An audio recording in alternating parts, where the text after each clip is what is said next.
অন্নপূর্ণা ভান্ডার না ঢুকলে এদিক ওদিক ছোটাছুটি করার আর দরকার নেই। ভিডিও থেকে সোজা জানিয়ে দিয়েছে অন্নপূর্ণা ভান্ডারে যাদের আন্ডার প্রসেসিং দেখাচ্ছে তাদেরকে কিচ্ছু করতে হবে না। শুধুমাত্র যাদের ফার্দার ভেরিফিকেশন এবং রিজেকশন দেখাচ্ছে, মেবি ফার্দার ভেরিফিকেশন দেখাচ্ছে, শুধুমাত্র তাদের ওখানে গিয়ে যে ক্লেমের অপশানটা আছে সেখানে গিয়ে ক্লেম করুন।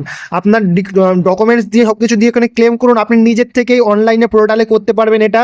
যে পোর্টালে অন্নপূর্ণা ভান্ডারে ফর্ম ফিল আপ করেছিলেন সেই পোর্টাল থেকেই দেখুন। আপনার যখন ফোন নাম্বার দিয়ে লগ ইন করবেন, সেই ফোন নাম্বার দিয়ে লগ ইন করার পরে আপনার যে অ্যাপ্লিকেশন আইডি আসবে, সেই অ্যাপ্লিকেশন আইডির উপরে দেখবেন ক্লেমের অপশান আছে। সেই ক্লেমের অপশানে গিয়ে আপনি যদি ওখানে ক্লেম করেন তাহলে আপনার টাকা কিন্তু আজকাল কিংবা পরশুর মধ্যে ঢুকতে চলেছে।